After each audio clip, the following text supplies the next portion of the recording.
Election commission of Pakistan کی جانب سے تحریک انصاف پر عائد کردہ ممنوعہ فنڈنگ کے الزامات درست قرار دیے جانے کے بعد عمران خان کے ساتھی اس بات پر خوش ہیں کہ ان پر ممنوعہ فنڈنگ کی وصولی کا الزام لگا ہے، فارن فنڈنگ کا نہیں۔ ایسے میں یہ سوال عام ہے کہ فارن فنڈنگ اور ممنوعہ فنڈنگ میں کیا فرق ہے، اور کیا کسی سیاسی جماعت کو بیرون ملک سے ملنے والی تمام فنڈنگ ممنوعہ ہے؟ دراصل ممنوعہ فنڈنگ اور فارن فنڈنگ کا معاملہ 1962 سے ہی پاکستان کی سیاست میں موضوع بحث رہا ہے۔ اس دور میں ایک پولیٹیکل پارٹی ایکٹ بنایا گیا تھا، جس کے بعد فارن فنڈنگ اور ممنوعہ فنڈنگ کی وصولی سے تمام سیاسی جماعتوں کو روک دیا گیا تھا۔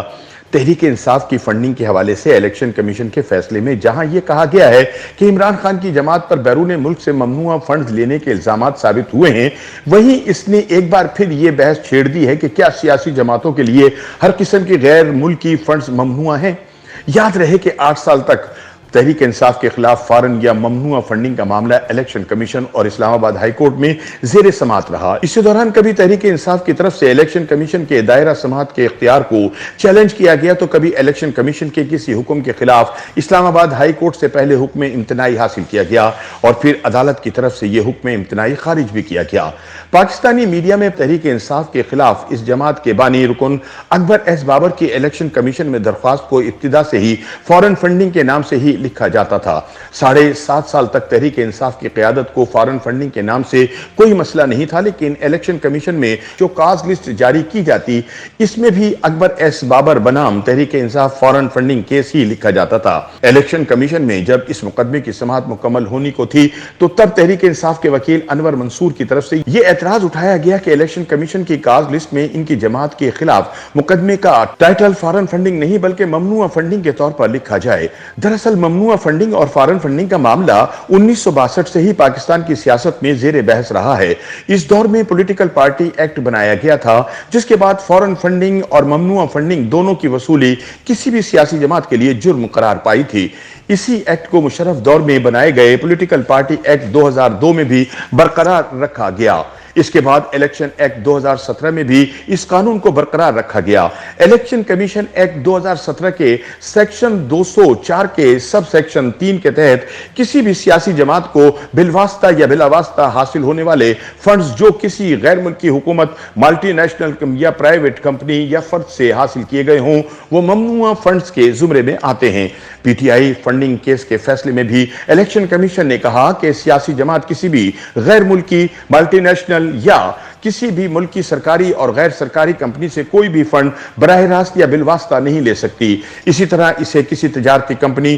اور پروفیشنل ایسوسی ایشن سے بھی فنڈ حاصل کرنے کی اجازت نہیں۔ الیکشن کمیشن نے یہ بھی لکھا کہ جس طرح قانون سازوں نے کسی سیاسی جماعت کے لیے پاکستان میں کام کرنے والی مقامی کمپنی سے بھی فنڈنگ کو ممنوع قرار دیا ہے، ایسے ہی غیر ملکی کمپنیوں سے بھی فنڈنگ لینا ممنوع ہے۔ الیکشن کمیشن نے متعلقہ قانون اور سپریم کورٹ کے متعدد فیصلوں کا حوالہ دیتے ہوئے کہا، جو چیز براہ راست نہیں کی جا سکتی وہ بالواسطہ بھی نہیں کی جا سکتی۔ اسی فیصلے میں الیکشن کمیشن نے یہ بھی واضح کیا کہ سیاسی جماعت بیرون ملک سے کس قسم کی فنڈنگ لے سکتی ہے، اور فیصلے میں کہا گیا کہ قانون کے تحت صرف اندرون ملک یا بیرون ملک مقیم ایسے افراد سے ہی چندہ یا فنڈ لیے جا سکتے ہیں جو کہ پاکستانی شہریت کے حامل ہوں۔